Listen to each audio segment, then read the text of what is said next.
This is Matt from Owner Builders Unite. We got Pete behind the camera. We're here at Andy and Elizabeth's house. They're doing a Scoria bag home. This is just an update. They have one video out before this that you can reference to. So we're just gonna do a quick update tour. It's now 1 year later. It's like mid-February, early February. It's about like 30 degrees outside, winter time. We've been working for the last year since the last video. We don't really want to like give you the super overarching picture because we did that once already. We talked about like Scoria and what Scoria bag is, all that sort of thing. So we're gonna go around and show you everything that we've like changed in the last year.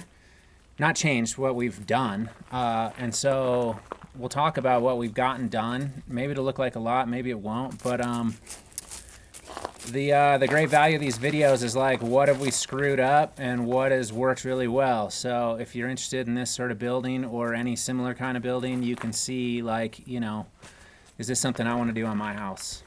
So hopefully that'll help, but we'll get into the details. This is one of my favorite builds going on in Crestone, one of my favorite natural builds. So I'm super excited to do the tour with these guys. I'm super pumped for what they've done so far. So, all right. Thanks. Let's see it, Andy. All right. And Elizabeth. This is the front of the house or the back of the house, depending on how you want to look at it. This is, you know, coming from the driveway. So, yeah, we've got a few. We've worked a lot last summer on the outside of the house. What you're looking at is a natural earthen plaster. It's a really simple natural earthen plaster covering the bags. It's made of literally just clay, sand, or aggregate, if you will, and some straw. There's no wheat paste. There's nothing else in there. And this is like, basically there's two layers. It's essentially one layer. We chinked the bags, all the gaps in the bags as one layer, big work party. And then second layer, we applied straight over the face of it. You can see some cracks. There's quite a lot of cracks actually. That's okay. We made it really clay heavy in order to stick to the bags. It's actually sort of hard to get wet earth to stick to the bags. There's no mesh in there. But once it sets up and dries out a little bit, I mean, it's on like glue. Like you couldn't pry this off if you tried, quite literally. But anyway, it's really clay heavy, which means that as it dries out, it shrinks quite a bit. And so we do have cracking. There's going to be another layer over the top of it, which is what all the finger holes are for, is just key. And then we'll trowel that layer on nice and smooth and nice looking. We thought we were going to do lime covering this, even as we applied it, which is again why we put a ton of key. You need a lot of key to do lime second coat. Talk about it here in a minute, but we experimented with some lime and decided that we didn't want to do lime as our final outer coat. So we're going to do all earth on the outside and some sort of sealant to try and keep it a little bit waterproof during monsoon season, which we have here. Yeah, another thing that we've got here is the stonework around the bottom. We had started that even a year and a half ago, and at this point it's completely done. These are virtually all stones that came from our property, which is why we did it, and it's a splash guard. This is like a facade. This is not it's not a facade in the fact that it's fake, but it's a facade in the fact that it's not a stem wall that goes all the way through. Like we literally started with Scoria bags at the bottom, and so this is just a coating. It's a thin wall for, you know, snow melt drip aesthetics. It works really well and it looks really cool, and it took forever. So a lot of labor involved. Just you and Elizabeth? I mean, it was just Elizabeth. Elizabeth did the whole thing. Elizabeth. All the way around the entire house. Yeah. A lot of work.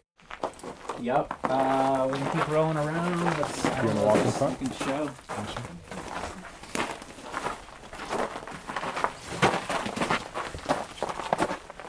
All your trim? Yeah, let's show a little bit of the trim here. We've got some wood trim we did around the edge. You do that before you plaster. If you want to do wood trim, a lot of the, you know, earthbag houses we've seen would plaster right up to the windows. We also saw people's houses were plastering right up to vinyl windows.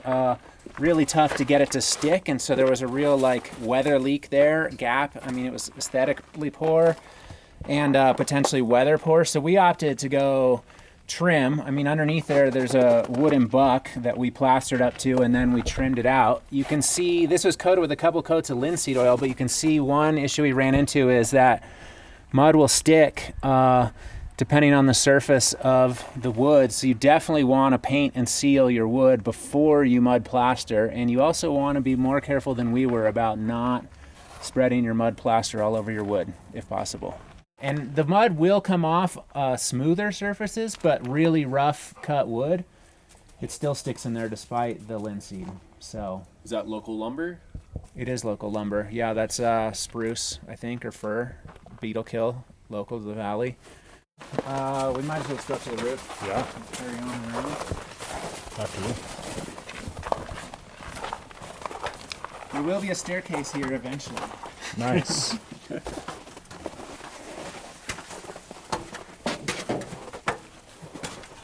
Going up. Looks good up here.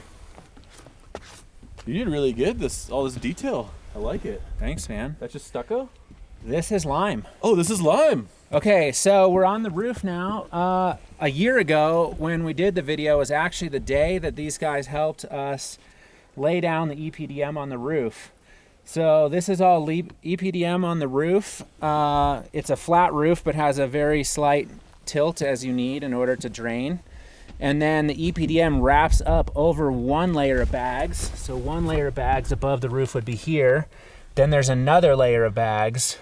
This surface right here is the lime that we did.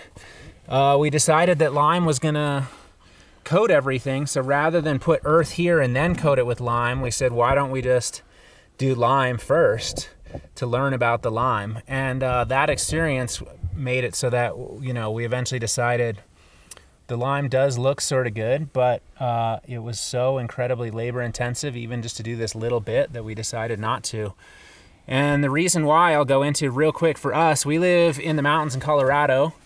In the winter time, it's too cold. You can't do lime or any sort of earthen plaster outside during the winter because it'll freeze at night and it'll ruin the bond of the plaster. So we're limited to about 4 to 5 months during the year that we can do this. In the summertime, when it's warm enough, the conditions here are hot, very sunny, very, very dry, and almost always windy. And all of those are exactly what you sort of don't want for doing lime, except for maybe the heat. So lime wants to set up in like cloudy or shady conditions, moist, like humid air, very slowly, no wind. This is the slower lime cures, the better. And I think coastal climates or other kind of climates, it would be very, easy. For us, what I had to do is even an hour or two after I had applied this lime, I was having to cover this with like wet sheets. It was like hot and windy and dry, and I was having to come up here and spray this for roughly 4 to 5 times a day for 3 to 4 weeks. And that was just this little bit. And to do that on the entire house, to keep it wet enough to not just dry out way too fast in a crack, it was like a nightmare. I was literally having nightmares, and so we decided to abandon the lime project. So that's the story with the lime. Nice. Got your skylight. Yeah.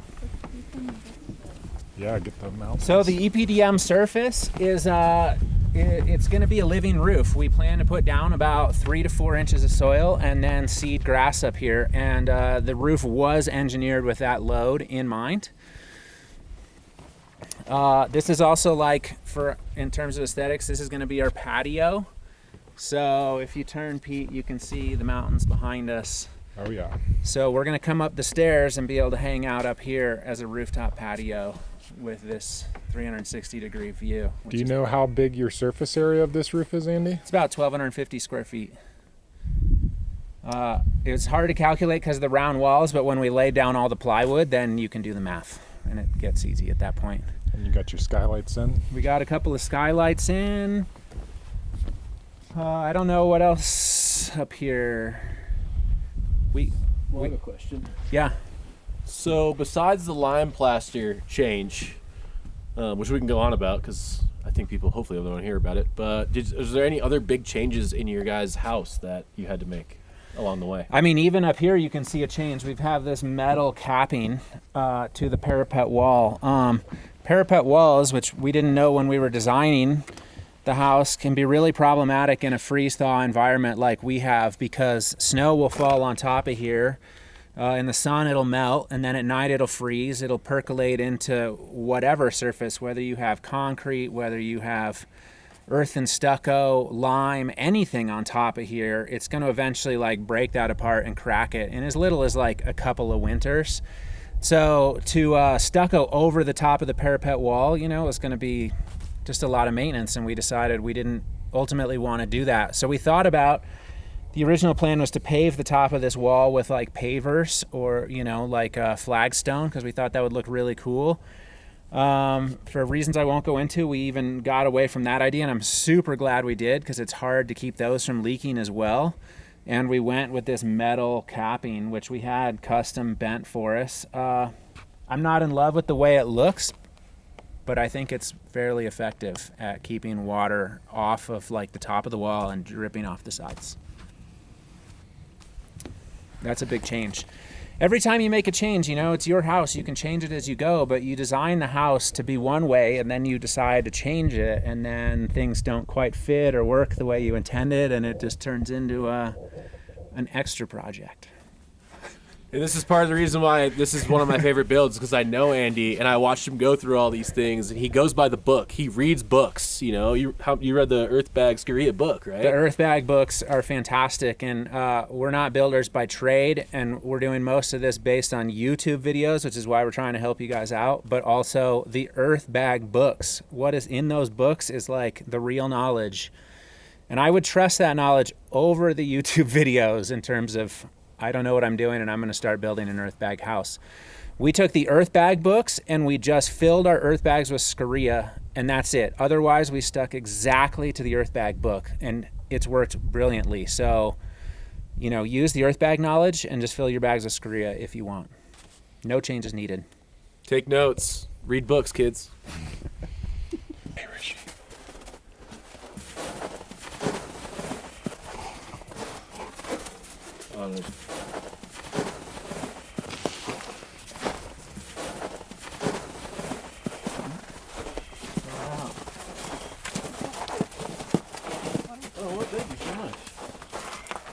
Here's the thing we got going on here. The drain pipe, again, this is a Colorado problem.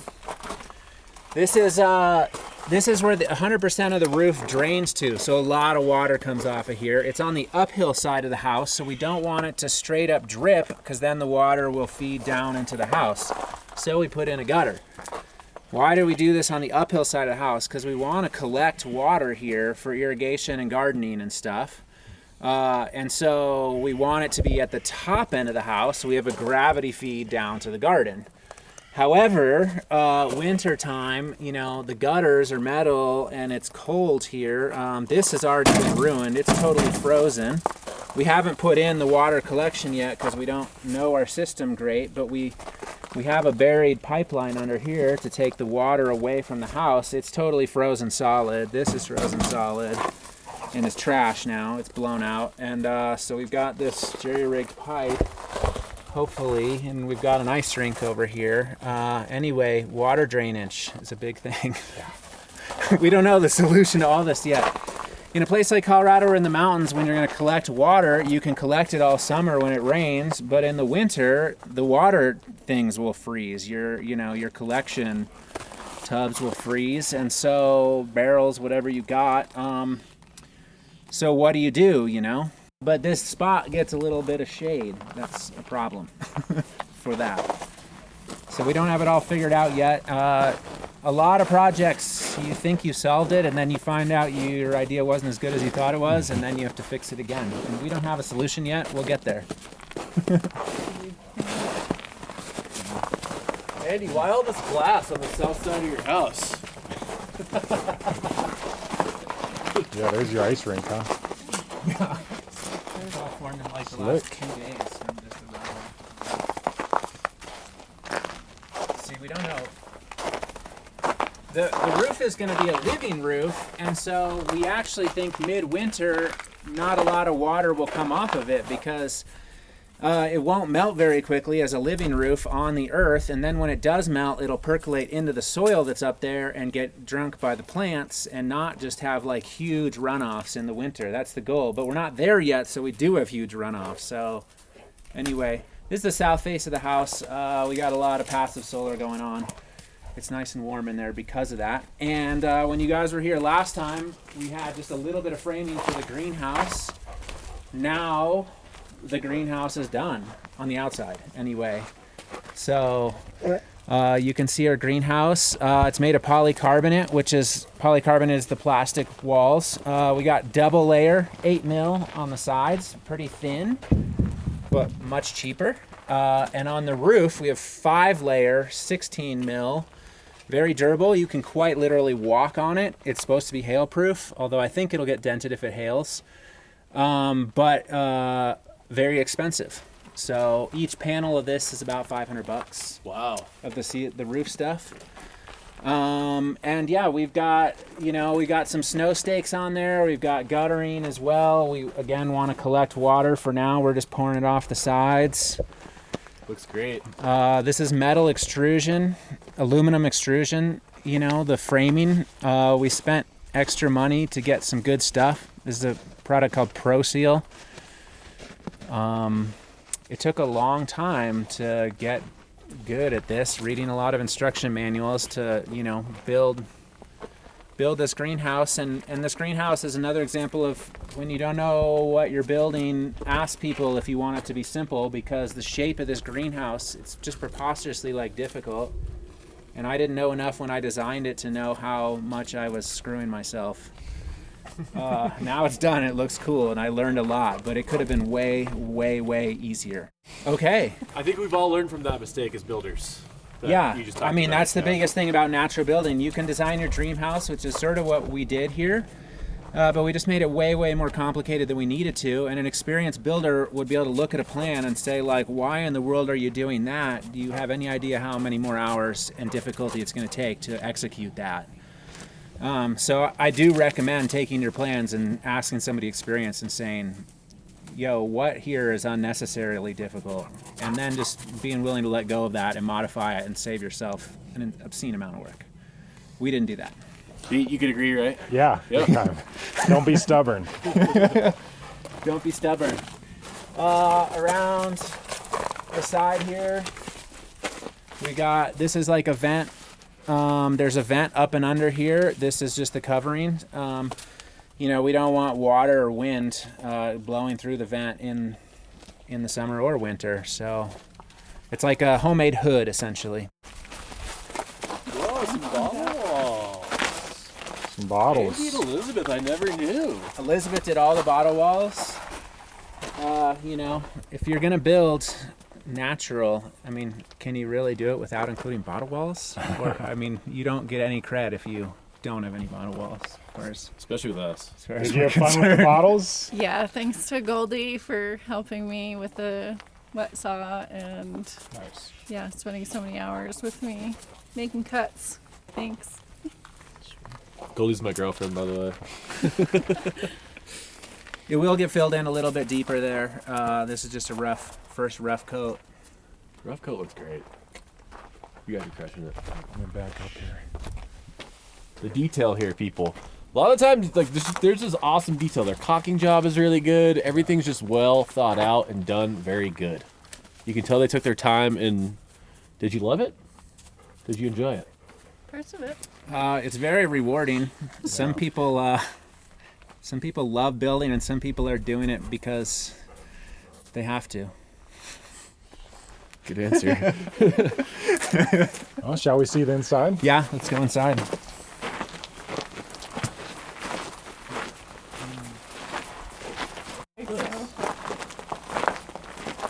Let's go inside.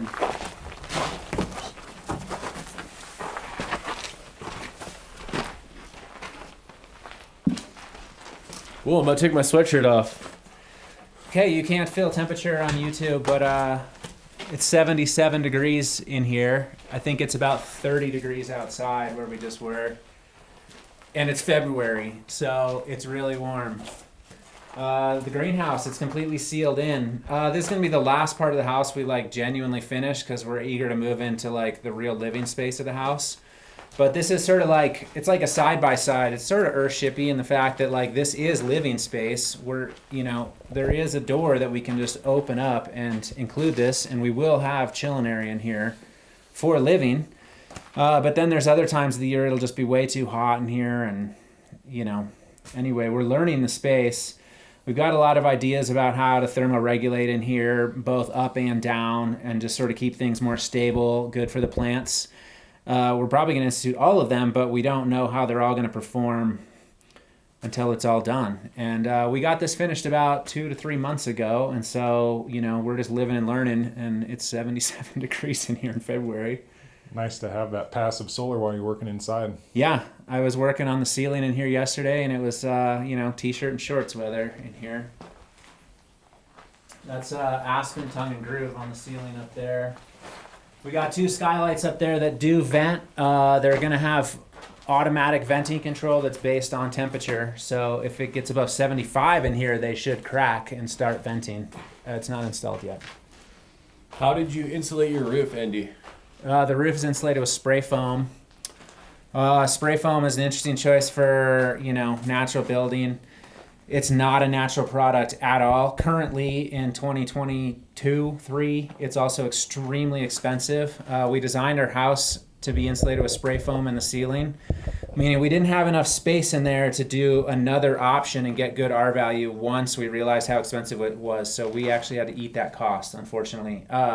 But the other thing about spray foam is it's such an incredibly, you know, superior thermal product that you can read studies online that talk about, you know, the amount of energy savings over the life of a house will completely offset the amount of sort of like chemical pollution that you're putting out there to produce the product. So ultimately we settled on spray foam.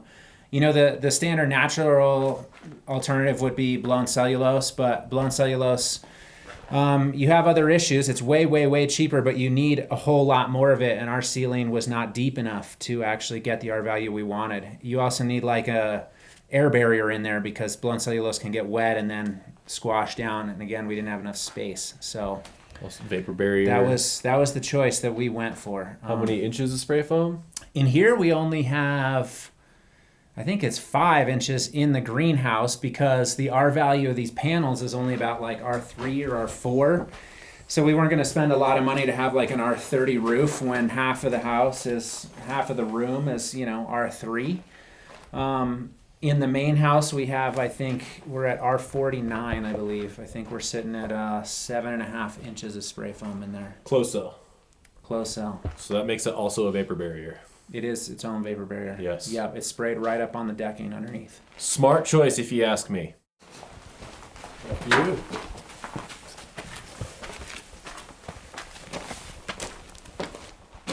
Wow. Okay, Nice. we're in the main house. A lot of projects going on at once. When you guys were here last time, there were no windows. It was framed in. So we've got the windows trimmed out on the outside, but on the inside, obviously, the framing is still exposed. We're going to have to do the trim work here real soon. We have installed our wood stove. It is currently a temporary install. As you can see, it's sitting on cinder blocks. We did a little bit of earthen plastering to try and get like a heat shield there to protect the bags, but we installed that so we can work in here in the winter. Otherwise, it would be probably 20 degrees in here right now. Yeah, we'll adapt that. We'll build a hearth. When we do our floor, we'll pull that stove out, build a hearth, and then adapt the location of it to be exactly where we want it to be. But we're warm in here, for sure. You can also see cracking there in that. This is like one layer of earthen plaster, and it did crack because, again, we had to use a really clay-heavy batch. It's a lot smoother than it was outside. Outside, we literally hand applied it. Here, we troweled it on. So it's much smoother, but we are going to have to do a second and probably third coat in order to like finishing coat with a different mixture of clay to sand, you know, to get it smooth without cracking, hopefully.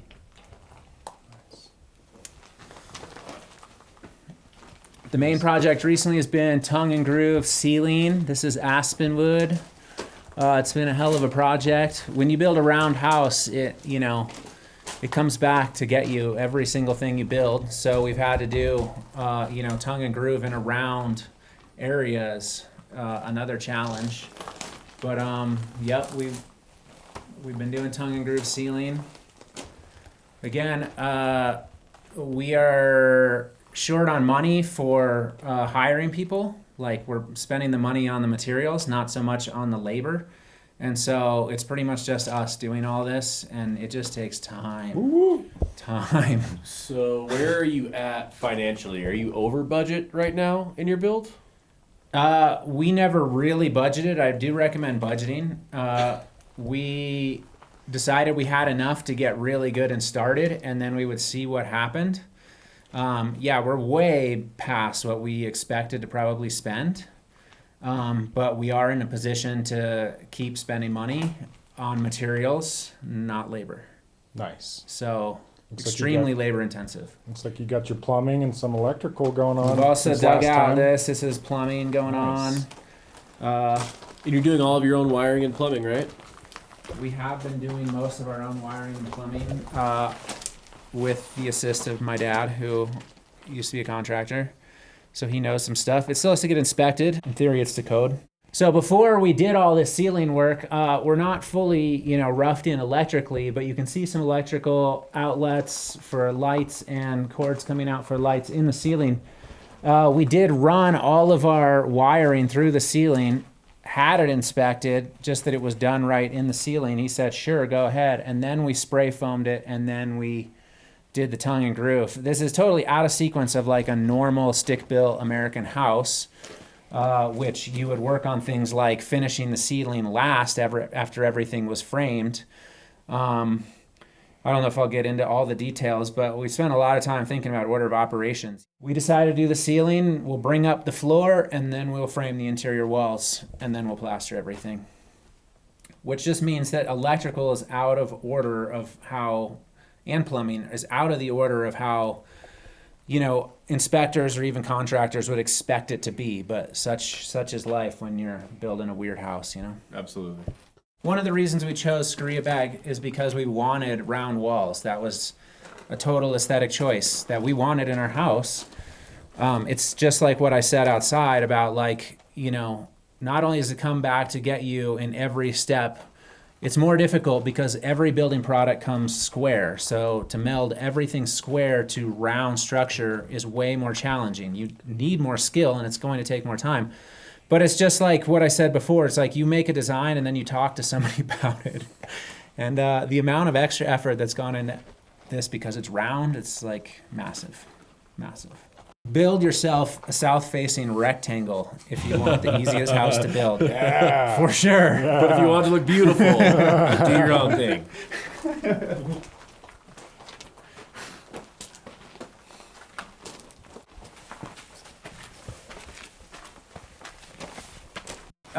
So we can talk about this. This is plumbing in the bathroom. This will be a shower drain, Nice. vent for the shower. That will eventually be a sink. And this is where the toilet will go. You can see that it is sitting well above grade. So the floor in here is dirt. It's not insulated yet. Basically what's going to happen is the floor level is going to come up to about here, almost 12 inches above where it's at right now, which means we're going to have a work party, some wheelbarrowing. We're going to do a poured adobe slab, but it's like a layer cake to get to that point. So this is drain rock. We're going to add more drain rock, level it. Then we're going to throw down vapor barrier, water barrier, which will be plastic. Then we got insulation, which is going to be a combo of like some foam, but mostly Scoria as insulation. And then on top of that, you throw down road base for a few inches to solidify all of it. And then eventually, on top of that road base, we will frame our interior walls. And then eventually we'll have the radiant tubes for in-floor heating and pour the slab. So that's on the radar, but you got to think about how deep is every layer going to be and use a laser level. And then we had to plumb according to, finished heights. So those decisions are baked in now that we have like finished plumbing in the ground. But that's why the plumbing is hanging out above ground at the moment. Okay, that was their updated version of their home tour. We're really thankful that they're letting us do this stuff, and I'm super stoked for them, and they're doing such a good job. If you have any questions, throw them in the comments, like and subscribe our video, and maybe down the road we can sit down with Andy and Elizabeth and maybe talk about earthen plasters and lime plasters, because that's what we kind of talk about anyways. 2 years in, we're really hoping to be living in it by year 3, so we'll have to do another one in a year. Yeah, absolutely. So we'll do an updated version. And Owner Builders Unite. Thanks, you guys. Thanks. All right.